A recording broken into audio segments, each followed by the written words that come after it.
ni hablar. Ha estado muy emocionante.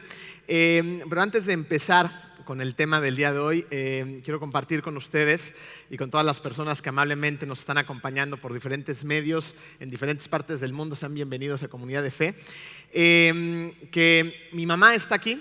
Mi mamá estuvo luchando contra el COVID. Ella estuvo entubada y estuvo muy cerca de tener una cita con el Señor, pero el Señor le dijo, no, todavía no, tienes cosas que hacer, así que te quedas. Y por primera vez después de meses ya tiene la oportunidad de acompañarnos esta mañana. Así que gracias a Dios y gloria a Él. Muy bien, pues vamos a terminar con la serie de Lázaro, titulada La Transformación. Para quienes no han seguido esta serie, se han perdido algún mensaje o a lo mejor no tienen idea de lo que les estoy hablando, voy a recapitular muy rápido porque el mensaje tiene bastante contenido. Así que les quiero platicar que Lázaro fue un amigo muy querido de Jesús que tenía dos hermanas, Marta y María.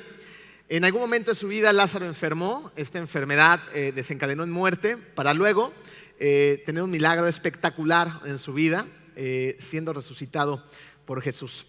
A través de esta serie hemos aprendido que Jesús a veces se demora a propósito porque tiene un propósito mayor, ¿no? Acuérdense que María y Marta le mandan un mensaje a Jesús. Él no estaba en la ciudad en la que ellas se encontraban. Le dice, Jesús, mi hermano está enfermo, así como que pidiendo que él llegara, ¿no?, a hacer un milagro. Y Jesús decide no ir, se queda 2 días más en la ciudad en la que él estaba y Lázaro muere. Sin embargo, después es resucitado, ¿no? Ese es el propósito mayor que Jesús tenía en mente. Después, en el segundo mensaje, vimos varias cosas, pero entre ellas, algo que a mí me impactó muchísimo fue esta parte culminante, ¿no? Esta parte muy importante, donde Jesús va a la cueva donde está enterrado Lázaro, acompañado de una gran multitud de sus hermanas.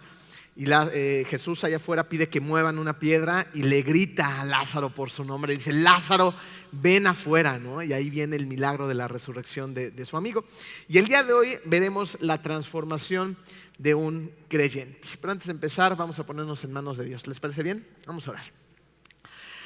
Querido Dios, estamos muy contentos, Padre, de poder estar ya sea en línea o reunidos en tu presencia, Padre, para escuchar de tu palabra. Te pedimos que ablandes nuestros corazones. Sabemos que a veces vienen como una piedra, pero tú eres muy bueno, así que ablándalos con tus manos, tranquilízanos, danos paz, tranquilidad y déjanos escuchar tu palabra fuerte y claro. Háblanos, Padre, a las personas que ya llevamos tiempo en la iglesia, los que van llegando a lo mejor por primera o segunda vez, o las personas que nos visitan por primera vez. Es un placer poder estar ante ti, Señor, y te pido que en este momento tú hagas tu trabajo y que seas tú el que hable en todo momento. En el nombre hermoso de tu Hijo Jesús. Amén. Muy bien. Empecemos con una pregunta. ¿La vida que estás viviendo es la vida que realmente quieres vivir? Vamos a mejorar la pregunta. ¿La vida que estás viviendo es realmente la vida que Dios quiere que vivas? Ya se puso interesante, ¿verdad? Fíjate, tal vez tu respuesta revela más una tumba que una vida marcada por la resurrección. La relación con mi papá fue una relación que fue de menos a más. Nosotros vivíamos en la Ciudad de México. Las distancias allá son tremendamente largos y el tráfico es espantoso. Pobres de los que están en México, nuestro más sincero pésame, ¿no? Y mi papá generalmente me iba a dejar en las mañanas a la escuela y regresaba hasta en las noches. Entonces pues no lo veía en todo el día y a veces en las noches a mí ya me encontraba dormido. Y los fines de semana era cuando generalmente podía tener un poco de convivencia con él. Sin embargo, en algún momento mis papás tuvieron a bien venirse a la ciudad de Cancún. Evidentemente aquí todo cambió y mi relación con mi papá fue creciendo de una manera importante. Teníamos mucha comunicación. De hecho, hubo una temporada en la que mi mamá estaba más tiempo en México. Entonces yo pasaba mucho tiempo con mi papá. Comíamos juntos, le hacía de desayunar, cenábamos, platicábamos, salíamos. Vaya, fue un momento muy especial y años después él falleció. Construyendo este mensaje me encontré con una carta que él me escribió y escaneé a propósito para no perderla en algún momento, que se refiere a un periodo de mi vida en la que mi papá ya me conocía muy bien. Y yo creo que a pesar de que él me amaba mucho, veía en esa etapa de mi vida cómo yo estaba viviendo para muchas cosas equivocadas y lejos de la voluntad de Dios para mi vida. Les voy a compartir algunos extractos de esta carta que fue escrita el 26 de marzo del 2005. Dice así: Hijo de Dios, hijo de tus padres, hijo mío, ama el amor de Dios tu Salvador, que en todo momento desde tu concepción hasta tu fin te amó, te está amando y nunca jamás dejará de amarte. Ama a tus padres, a tu familia, a tu pareja, a tus amigos. Ama la inteligencia, el sentido común y la sabiduría que te puede dar el amor a nuestro Dios. Ten presente el mandamiento fundamental, piénsalo, siéntelo y quiérelo en tu vida. Dalo, recíbelo, bríndalo, regálalo. Amarás a Dios sobre todas las cosas. Si amas como Él quiere que lo hagas, serás humilde y generoso a la vez, fuerte pero sensible, justo pero misericordioso. Y lo tendrás presente aún antes de pensar en cualquier cosa que tengas que decidir. Harás el bien por reflejo automático de mente y corazón. Evitarás el mal. Enriquecerás la vida de los demás con alegría, la fe y el optimismo que Dios te dio. Tendrás valor, templanza, audacia, imaginación, seguridad en ti mismo si tus planes y propósitos coinciden con el amor sublime que tiene tu Padre Celestial por ti. Ama a todo mundo, hijo mío. Entre paréntesis. Ojo, en el buen sentido de la palabra, no a todas, eso no se vale. Les digo que estaba en otro momento de mi vida, así que no me juzguen. Así encontrarás lo imposible. Si amas, te resultará más fácil, más sencilla la vida. Ama a tu única pareja cuando la encuentres y ayuda a que otras personas conozcan el amor de nuestro Señor. Ama la vida que Dios te dio. Ámalo a Él infinitamente. Él te ama así a ti. ¿Qué más quieres? Tienes todo para ser feliz. Te ama tu Padre terrenal, Javier Brito. Remata así: en concreto, todo es tan sencillo y fácil como debes de hacer la voluntad de Dios. No es tan fácil, papá. El chavo de tu Padre terrenal empezó muy tarde, pero te ama tanto que quiere que tú empieces a los 22 años para que llegues a un palacio celestial en vez de la pequeña choza sin aire acondicionado que le tocará si acaso a tu papito. Yo creo que mi papá está en un palacio celestial. Tenía 22 años cuando mi papá escribió esta carta.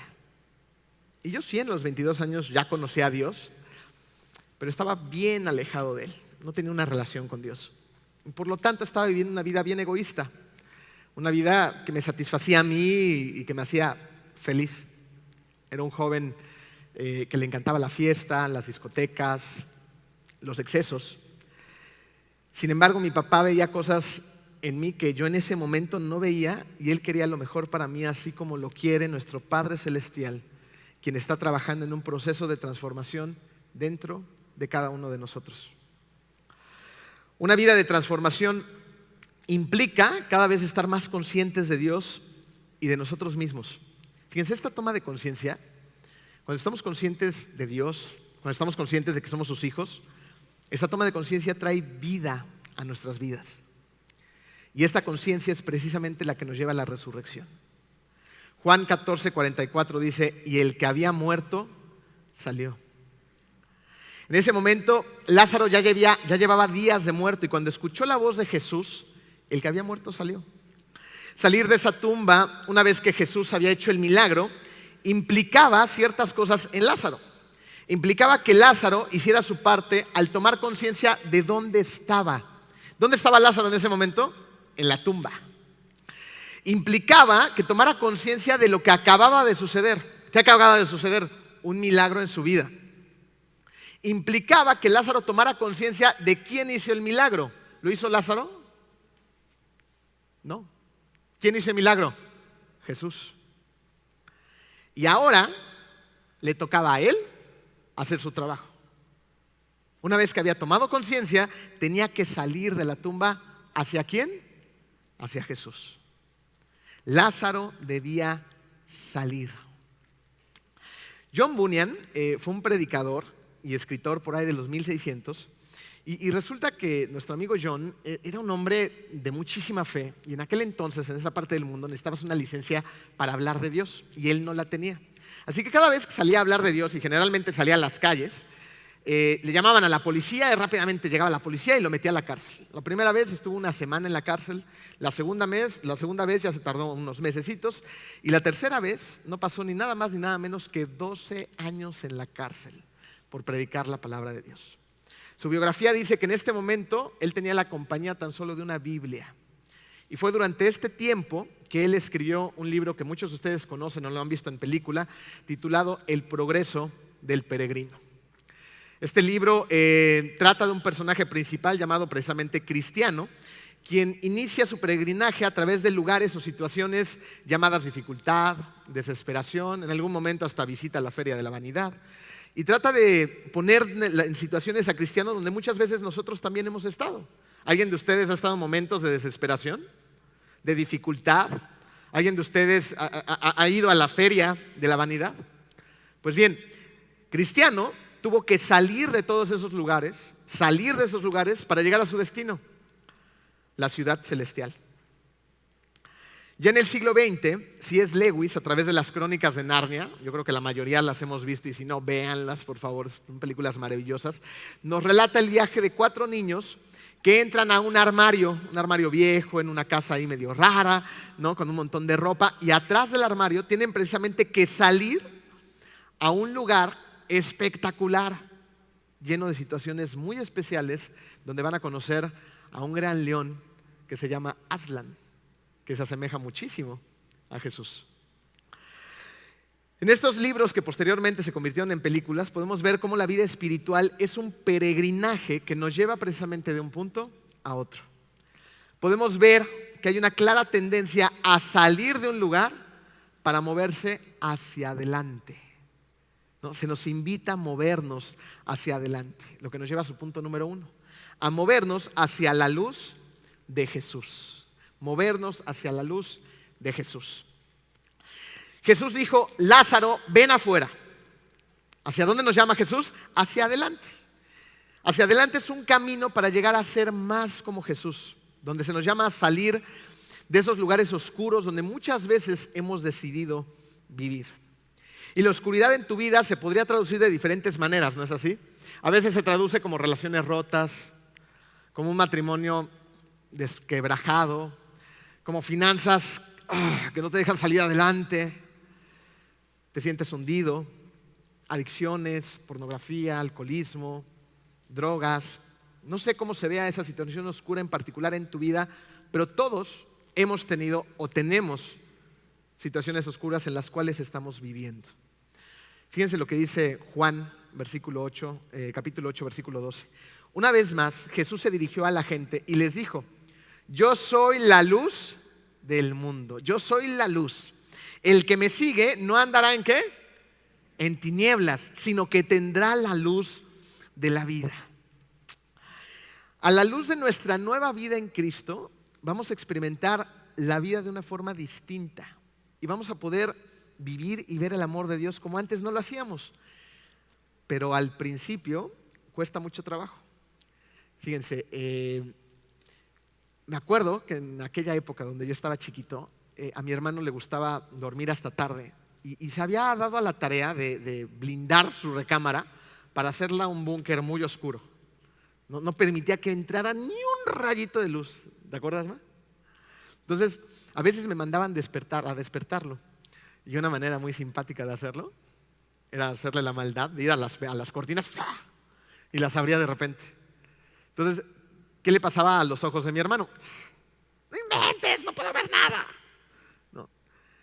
¿Has estado en un lugar muy oscuro y de repente llega la luz? ¿No te pasa lo mismo? Te deslumbras.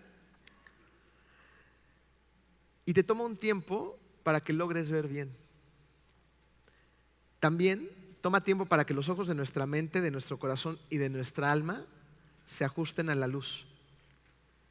¿Y saben, curiosamente, a quién también le cuesta trabajo acostumbrarse a la luz en tu vida? Muchas veces a la gente que nos rodea, incluso a la gente que nos ama, ¿no? Por poner un ejemplo, es como cuando una persona, y esto lo hemos visto, o sea, es triste, como cuando una persona decide al final, después de un recorrido muy oscuro y de estar ahí atrapados en una tumba, dejar el alcoholismo. Entonces dices: ya, por la fuerza de Dios lo voy a hacer. vamos hacia adelante, ¿no?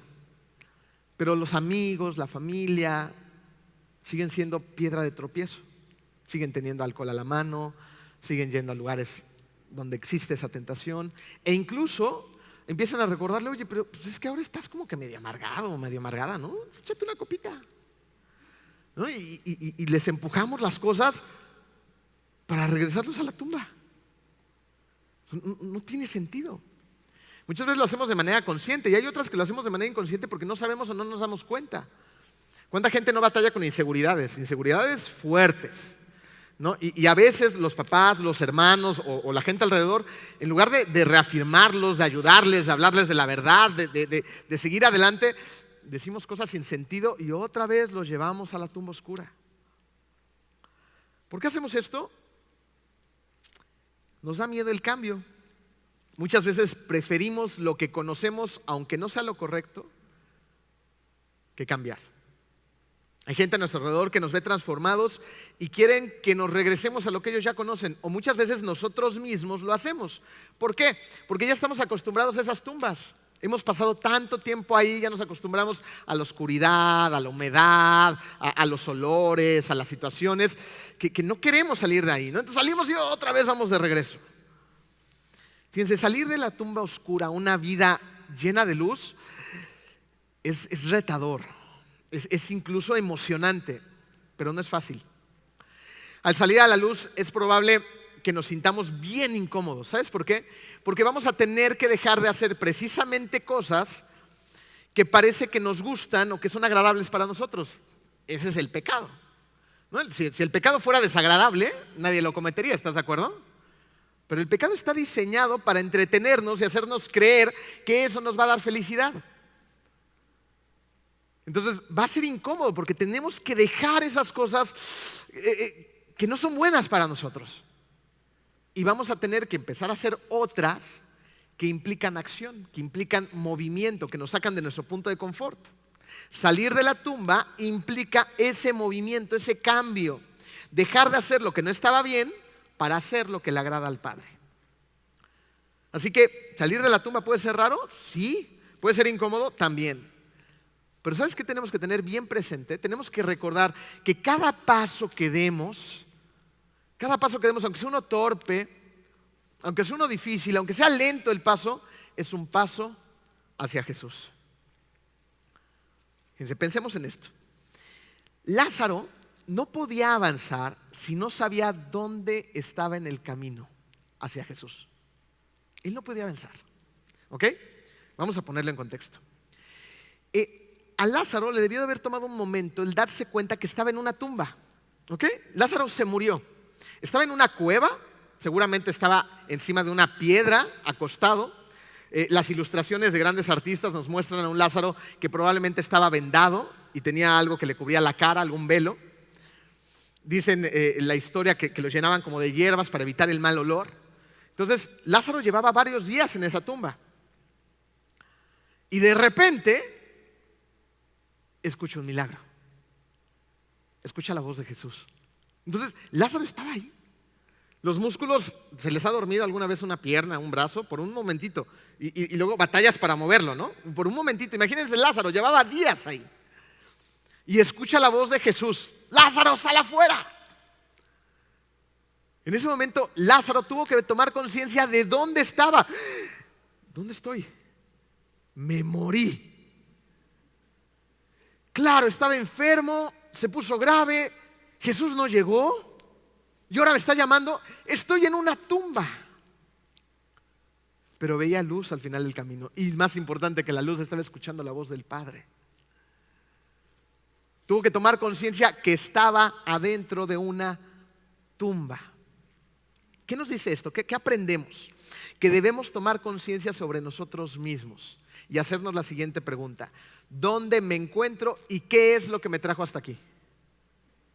¿Dónde estoy hoy y qué me trajo a este lugar? Cuando yo tenía 22 años, me las había arreglado para disimular bastante bien algunas de mis inseguridades más profundas. Cuando yo era un niño, a mí me costaba muchísimo trabajo hacer amigos. Muchísimo, no se imaginan cuánto, o sea, sufría. No era nada sociable y siempre andaba escondido atrás de las faldas de mi mamá. Me acuerdo muy bien que en algún momento de nuestra vida vivíamos en Atizapán, de Zaragoza, en unos edificios altos. Y un día yo acompañaba a mi mamá a todos lados, llegamos con el súper, con las compras, y entramos a estos estacionamientos donde hay muchísimos carros, una plancha de concreto, y había un montón de niños jugando a la pelota, fútbol, no me acuerdo bien, pero había muchos niños jugando. Entonces mi mamá iba ahí al lado de mí y me dijo: mijito, ve a jugar con los niños. ¿No? ¿Conocen alguna mamá así? Bueno, es que a veces nos hacen pasar cada vergüenza las mamás. Qué bárbaro, ¿no? Ve a jugar con los niños. Y yo, no, mamá, no. Entonces me escondí atrás de ella con mis bolsas del súper. ¿Y qué creen que hizo mi mamita? Me dejó traumado de por vida. ¡Niños! Mi hijo no tiene amigos, quieren jugar con él. Gracias, mamá, todavía no lo supero. Momento vergonzoso, ¿no? O sea, mi mamá me tenía que buscar a los cuates. ¿Se imaginan? Así era yo. De hecho, era tan tímido en este sentido que yo me acuerdo cuando estaba en la escuela, tenía 1 o 2 amiguitos y si no iban a la escuela, bueno, a mí me daba diarrea. No, porque llegaba el momento de salir al receso. Y salía al receso sin amigos. En la primaria, no sé si a ustedes les pasó, pero a mí sí, era horrible. Se sentía feo. Sentía muy mal de no tener con quién relacionarme y sentía más mal que los demás se dieran cuenta. Así que, ¿qué hice? Cuando crecí, agarré al muchacho tímido y lo escondí por allá atrás y me volví un chico completamente distinto. Me convertí en el alma de la fiesta, en el chico popular. Me acuerdo que mis papás estaban construyendo una casa en Álamos, por acá atrás, y tenías que llegar incluso en veredas, porque no había ni calles para entrar. Y hacíamos unas tremendas fiestas. Bueno, no les voy a dar detalles para que no se les antoje, pero eran fiestononones, fogatadas, conciertos, banda, muchas cosas más, excesos. Y era mi anhelo de que llegara gente, que yo invitaba a todo mundo y me cercioraba que mis fiestas fueran las mejores fiestas. De repente veía gente ahí que no había visto en mi vida, pero mi casa estaba así. Ya tenía que andar cuidando de las cosas de mis papás que no se las robaran.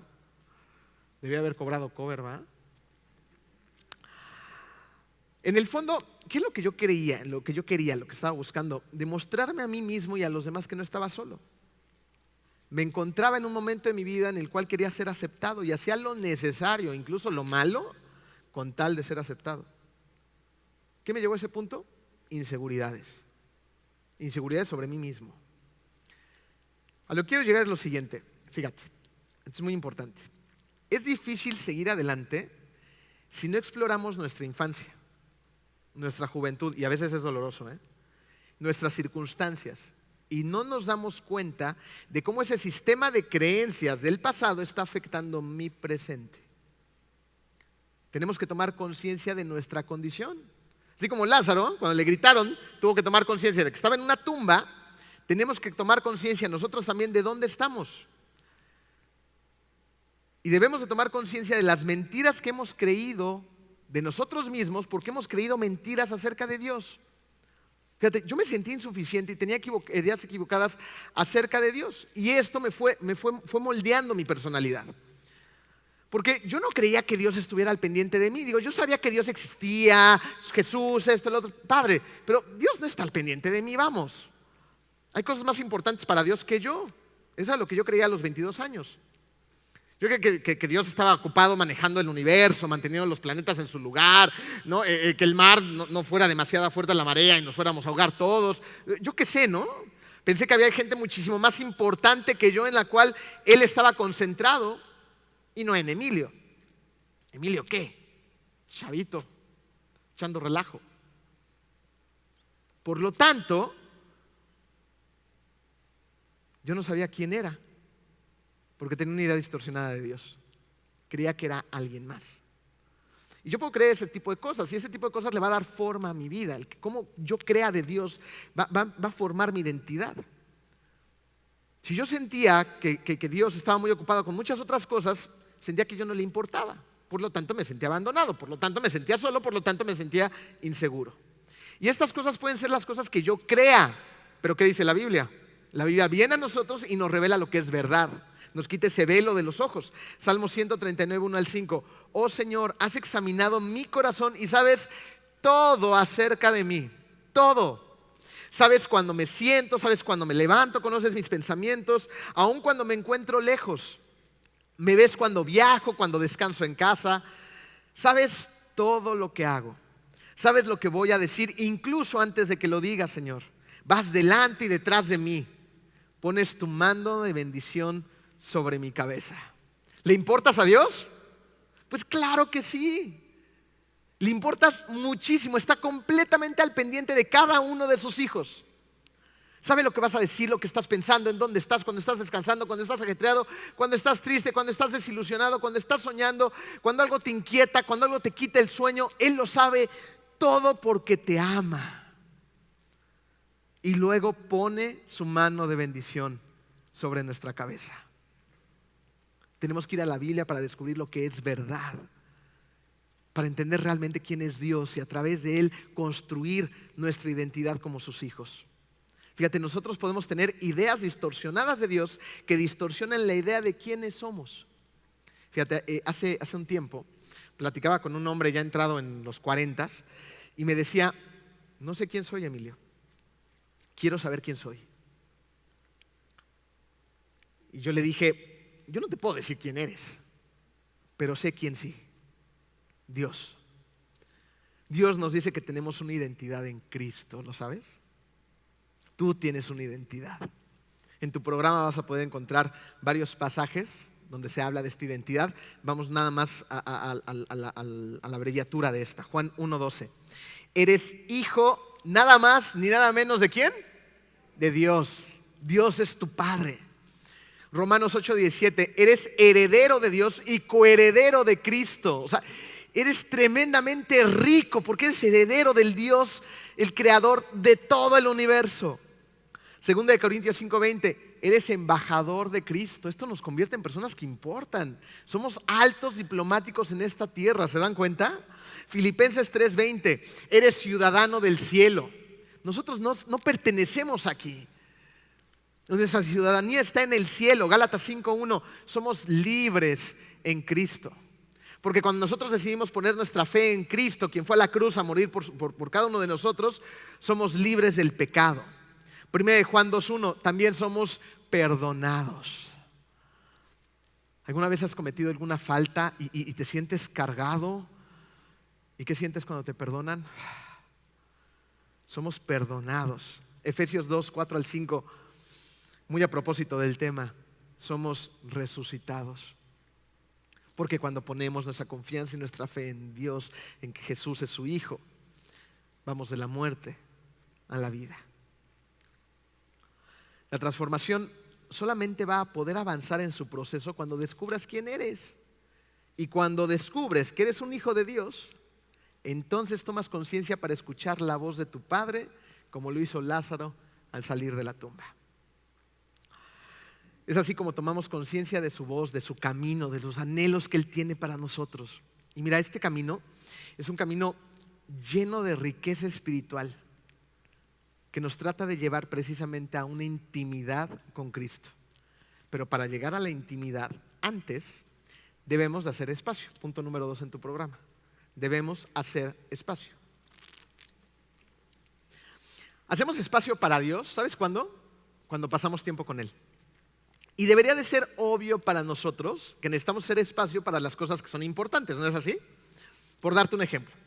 ¿Tú crees que es importante hacerte espacio para tener tiempo con tu esposa o con tu esposo? ¿Creen que es importante? Claro que lo es. ¿Crees que es importante hacerte un tiempo para pasar tiempo con tus hijos? Si eres estudiante, ¿es importante hacerte un tiempo para estudiar para ese examen final? Claro que lo es. Necesitamos hacernos un tiempo para las cosas que son importantes para nosotros. Pero muchas veces, aunque sabemos que necesitamos hacer un espacio, no lo hacemos. Resulta muchas veces que vivimos con gente con la que no pasamos tiempo, aunque sabemos que tenemos que pasar tiempo con ellos. Estamos tan ocupados, tan cargados, tan estresados, que no tenemos tiempo. Y cuando llegamos a tener tiempo, nos conectamos con alguna cochinada digital. En lugar de tener tiempo con esa persona, de platicar, de escuchar, de convivir, de disfrutar, de llorar, de quejarnos, de arroparnos, de acompañarnos, vamos y nos conectamos con estas cosas. Facebook, Twitter, Instagram, Netflix, todo lo que hacemos aquí. Y entonces terminamos viviendo con extraños. Y lo mismo pasa con cualquier tipo de relación. Fíjate, si no hacemos espacio para estar, ¿qué le va a pasar a esa relación con el tiempo? Va a tener una clara tendencia a descomponerse o a desaparecer.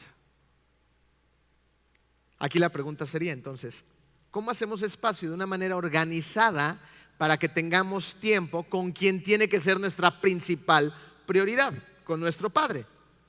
La respuesta la encontramos en las disciplinas espirituales.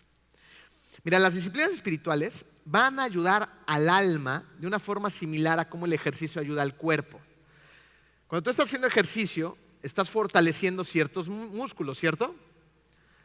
Cuando tú estás llevando a cabo tus disciplinas espirituales, estás fortaleciendo esos músculos espirituales que se han atrofiado en la tumba. Ahora es muy importante señalar lo siguiente, porque hay gente que dice, entonces si solamente leo y oro y todo lo demás, ya, ¿listo? Eso lo hacían los fariseos, ¿ok? Es importante señalar lo siguiente. Ningún creyente podrá experimentar verdadera transformación a menos de que entienda que ha sido aceptado en la presencia de Dios gracias al sacrificio perfecto de Jesús en la cruz, ¿ok? O sea, tenemos salvación por gracia, no por obras. Pero luego sí tenemos una chamba que hacer, ¿ok? Tenemos que estar conscientes de que Dios quiere hacerte cada vez más semejante a Jesús. Y una de las herramientas que Dios usa para ayudarte a avanzar precisamente en ese proceso de transformación son las disciplinas espirituales. Llevar a cabo estas disciplinas nos van a ayudar a centrar a Jesús en nuestra vida. Fíjense lo que nos dice Pablo acerca de la responsabilidad que tenemos en esto. Filipenses 3, 13 al 14. Hermanos, no pienso que yo mismo lo haya logrado ya. No, o sea, bien sensato, Pablo. Más bien una cosa hago, olvidando lo que queda atrás y esforzándome por alcanzar lo que está delante, sigo avanzando hacia la meta para ganar el premio que Dios ofrece mediante su llamamiento celestial en Cristo Jesús.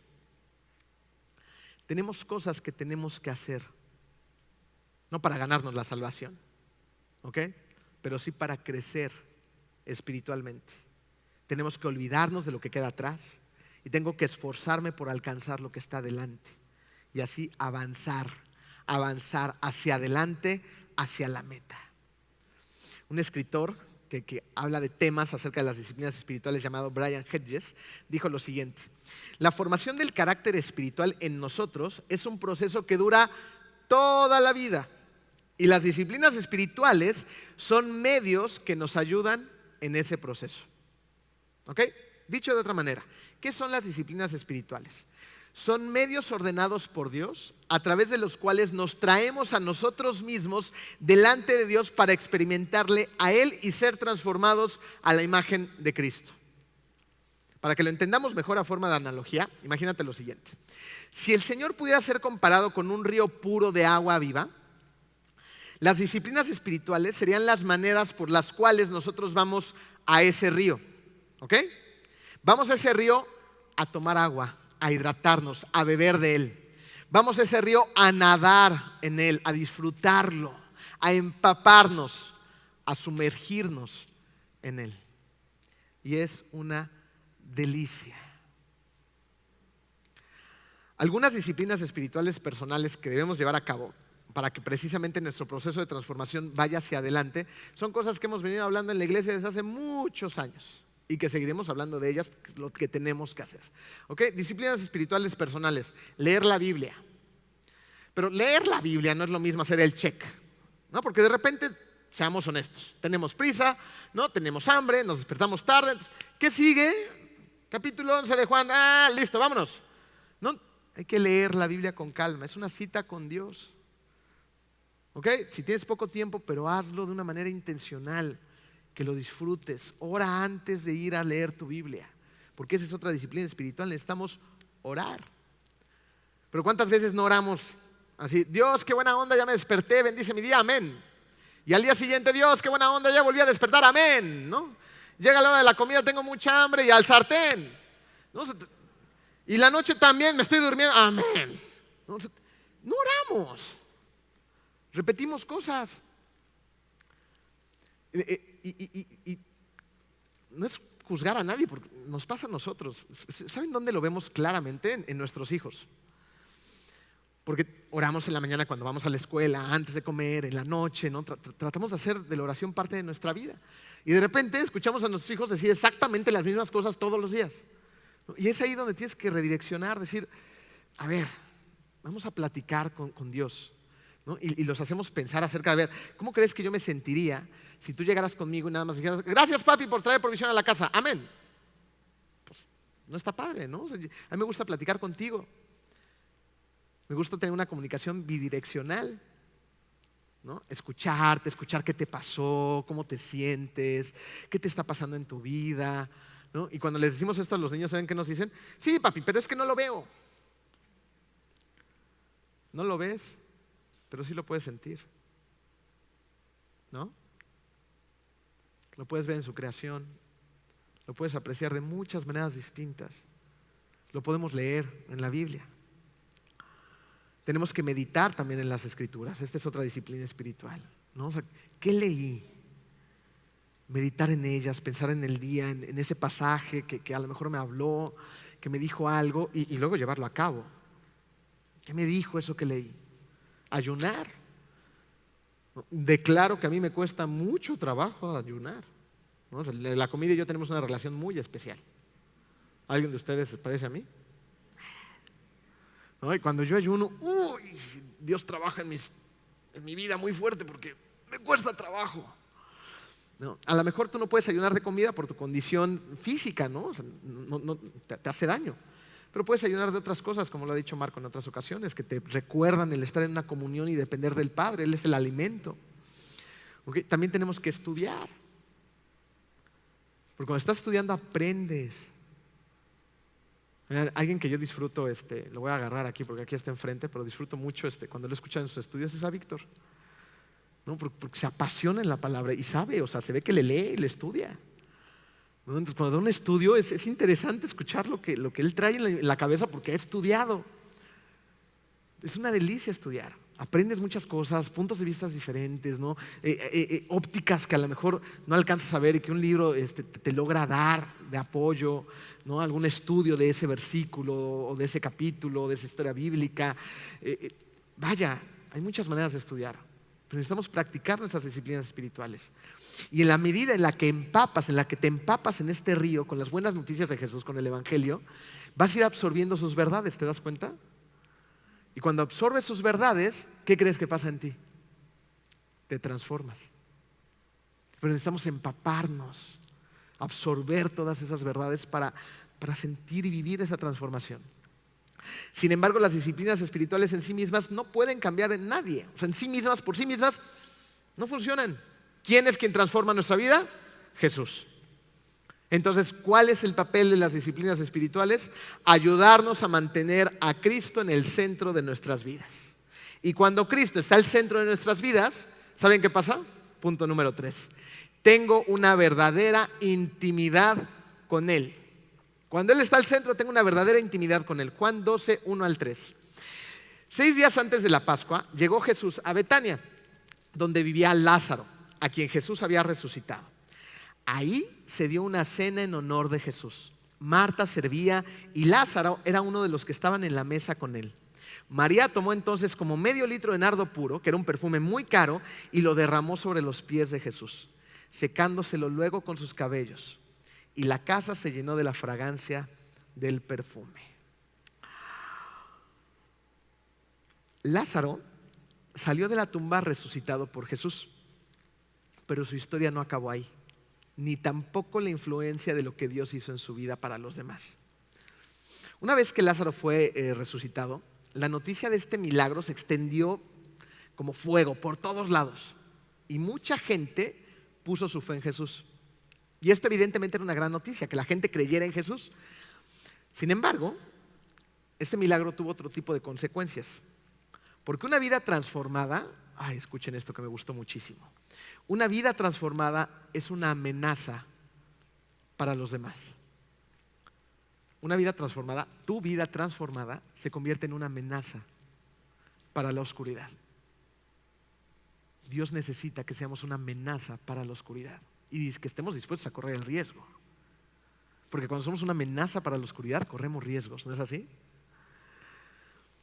La vida transformada de Lázaro era una amenaza para los fariseos. Y los fariseos era gente muy poderosa.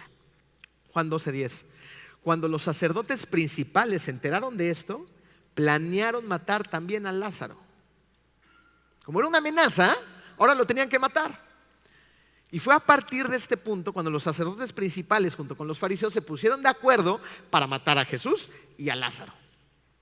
Y fíjense, debido a esto, Jesús tuvo que hacer un cambio de estrategia en su ministerio. Se tuvo que retirar del ambiente público y se fue a un lugar apartado solamente con sus discípulos. Juan 11:53. Así que desde ese día convinieron en quitarle la vida. Por eso Jesús ya no andaba en público entre los judíos. Y no fue sino hasta 6 días antes de la Pascua que Jesús regresó a Betania. Y no solamente regresó a Betania, regresó también con sus amigos. Fíjense, Jesús, después de haber resucitado a Lázaro, tiene que salir de la ciudad, guardarse un rato, porque a pesar de que Él iba a dar su vida en la cruz, todavía no había llegado el tiempo, ¿ok? Y cuando regresa a Betania, regresa con sus amigos. Quiero hacerte una pregunta, así, muy de mexicanos, ¿no? De latino. ¿Cómo recibes a alguien que ha estado fuera un tiempo y que quieres mucho en tu casa? ¿Cómo normalmente recibimos a esos invitados importantes de honor en nuestra casa? ¿Con qué? ¿No les preparas lo más rico? Nos esforzamos, ¿no? En hacer sus platillos favoritos o en sacar la receta de la abuela, ¿no? En preparar la mesa súper bonita, en hacer un momento especial. Lo recibimos con comida. Pues en este caso fue exactamente así. Lo recibieron con una cena en su honor. Y esa cena debió haber sido una cena muy, muy, muy significativa, porque se dio a menos de una semana de la crucifixión de Jesús. Y Jesús lo sabía. Debió haber sido una cena única. Entonces, acompáñenme en estos ejercicios de imaginación que me permiten a mí meterme en la historia y salir muchas veces de esa imagen tan religiosa que tenemos de Jesús a ver a Jesús como era. En aquella época, la comida típica de esa región eran las granadas, la miel, las aceitunas, las legumbres, las lentejas. Y pues algo de eso debió haber sido comida que le gustaba a Jesús, ¿no? Entonces habían preparado el banquete, tenían ahí las aceitunas, la miel, esas granadas rojas deliciosas, ¿no? Una sopita de lentejas calientita para Jesús. Y ahí estaba todo adornado, decorado y listo para compartir en la intimidad los alimentos con su amado amigo. Y no solamente eso, tenían preparado un regalo muy especial para Jesús. María ungió los pies de Jesús con un perfume carísimo, súper costoso, que olía delicioso. Abrió la botella, Jesús estaba ahí cansado después de estar caminando con los pies adoloridos, llenos de polvo, ¿no? Y ahí estaba María ungiendo sus pies y luego secándolo con sus cabellos. ¿Sabes cómo me imagino que olía esa casa?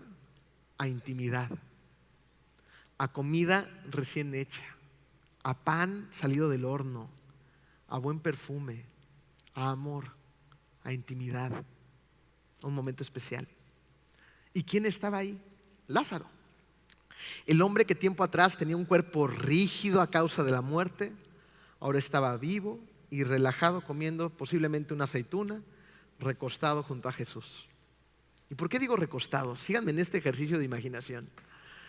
Esa casa debe haber sido grande, la estancia donde estaban comiendo, porque estaban los discípulos, Marta, María, Lázaro, Jesús, y estaban recostados en el piso. ¿Saben por qué? Porque las mesas no eran como las de ahora. Ahora estamos muy acostumbrados a llegar a la mesa grande, nos sentamos en las sillas a comer. No, antes no era así, por eso era tan íntimo. Se recostaban en el piso, tenían cojines, ¿no? Y ahí estaban tumbados, literalmente, con mesitas pequeñas que no pasaban de unos 6 centímetros de alto, donde ponían toda la comida al centro y recargados en esos cojines, en un ambiente de amistad, de fraternidad, de intimidad, estaban comiendo posiblemente con las manos, uno junto al otro. Qué olores tan especiales, qué momento tan bonito, qué comunión tan íntima, ¿no? Yo me imagino ahí a Jesús riendo con ellos. No, yo no creo que haya estado ahí dándoles una clase de evangelismo, esto, lo otro. Jesús estaba con sus cuates, tranquilo, relajado.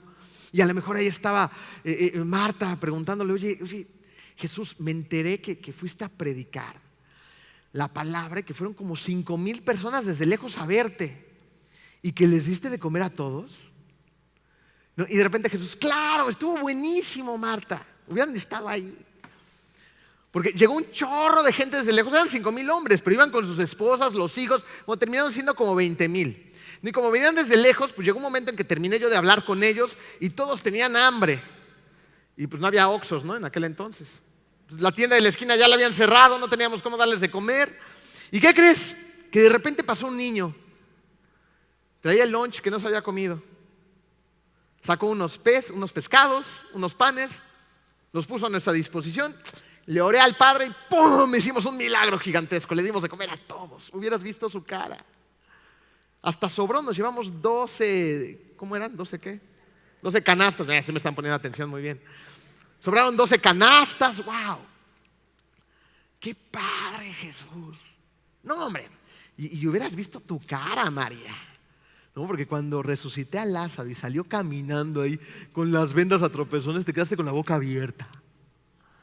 ¿No? Y todos muriéndose de la risa, ¿no? A lo mejor algunos llorando. Vaya, qué momento de intimidad. Fíjate, la intimidad con Jesús es precisamente una muestra de una vida transformada. Cuando lo buscamos en esa intimidad, cuando lo anhelamos, cuando queremos estar con Él. Ya no es un check, ya es tengo sed de estar con mi Padre. Ahí debemos de llegar. Sin embargo, la transformación no siempre se vive en una acción inmediata. Es un proceso en el que nos tenemos que asegurar que vamos caminando hacia el frente, aunque nos tropecemos en el camino.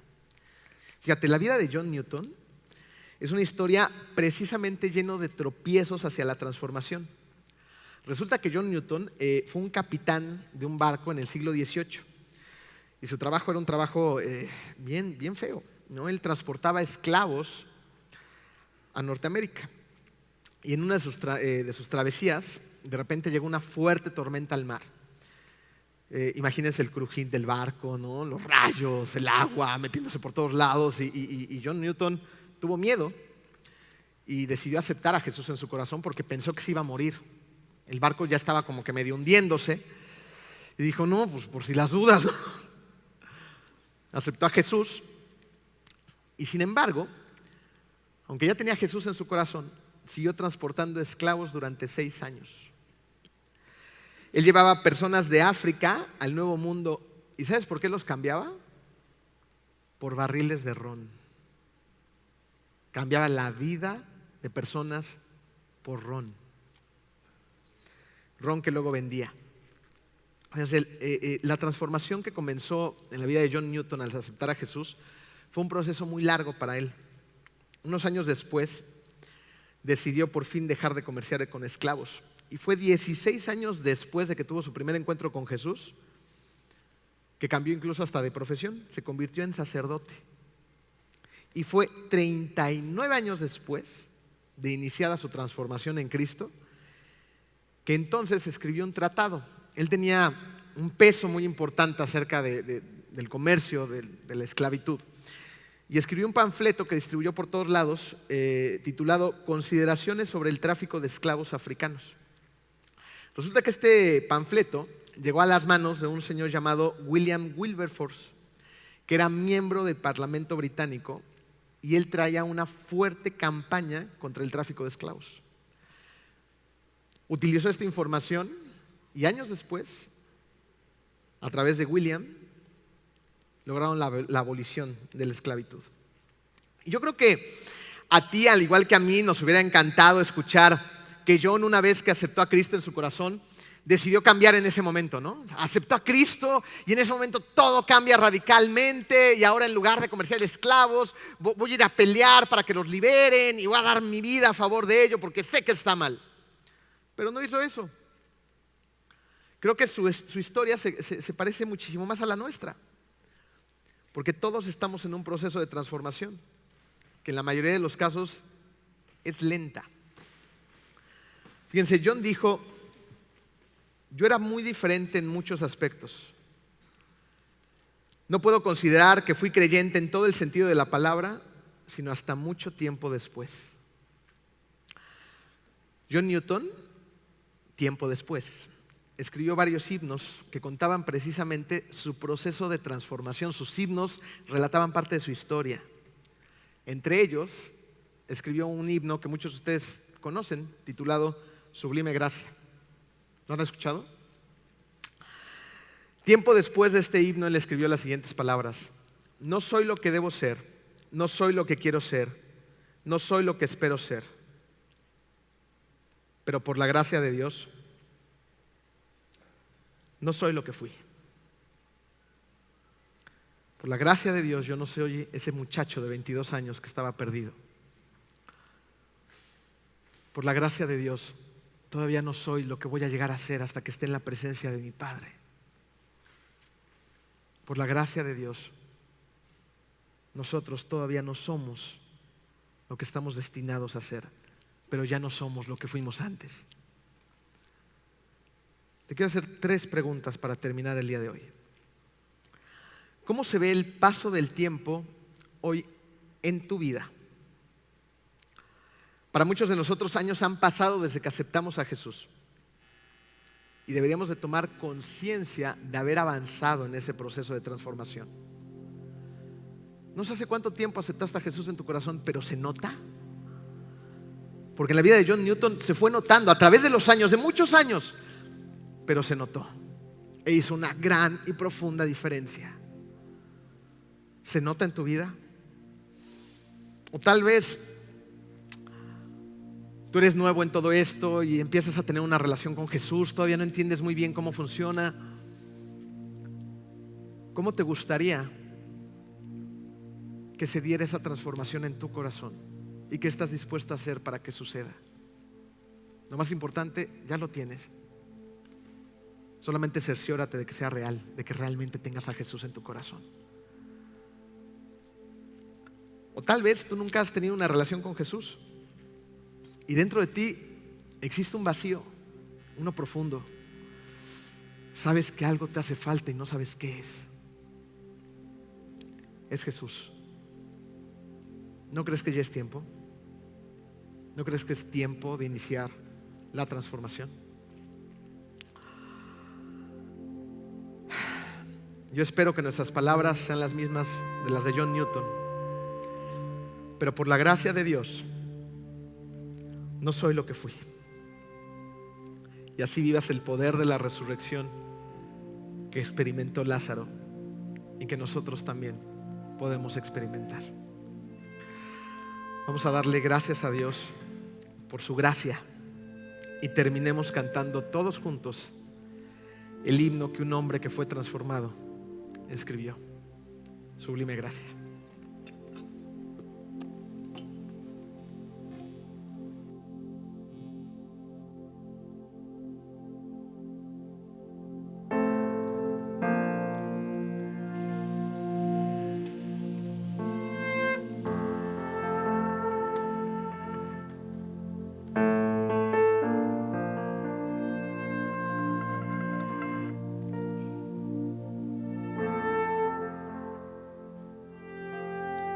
Sublime gracia del Señor, que a un infeliz salvó.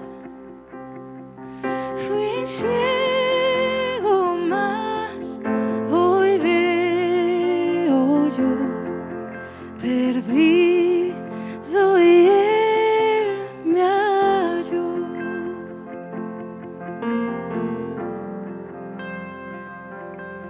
Su gracia me enseñó a temer, mis dudas ahuyentó. Oh, cuán precioso fue a mi ser cuando Él me transformó. Ya libre soy, Dios me salvó y mis cadenas ya Él rompió, y como un río fluye el perdón, sublime gracia, inmenso amor.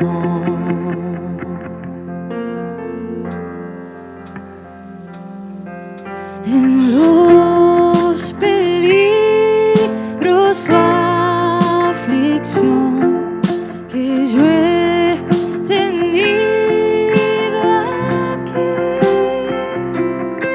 su gracia siempre me libró y me guiará feliz.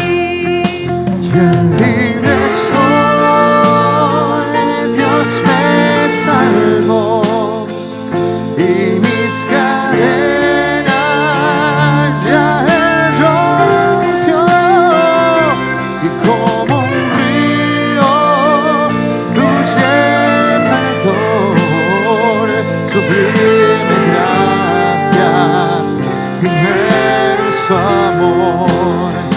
Ya libre soy, Dios me salvó y mis cadenas ya Él rompió, y como un río fluye el perdón, sublime gracia, inmenso amor.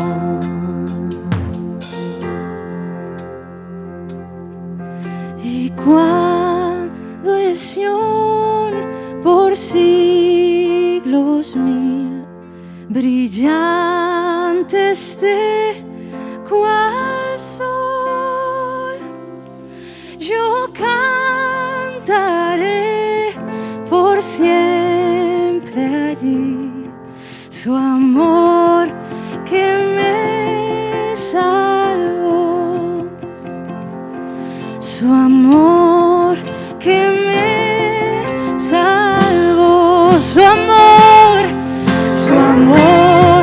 que me salvó.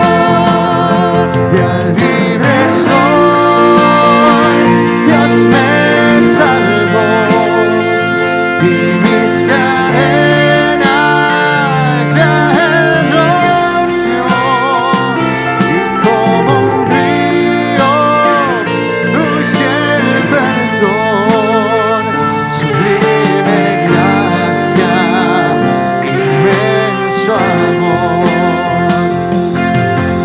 Gracia, inmenso amor,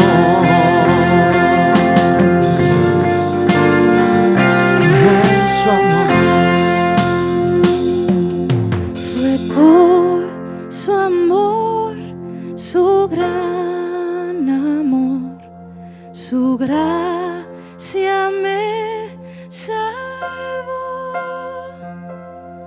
Fue por su amor, su gran amor, su gracia me salvó. Lo hizo por amor, lo hizo por amor.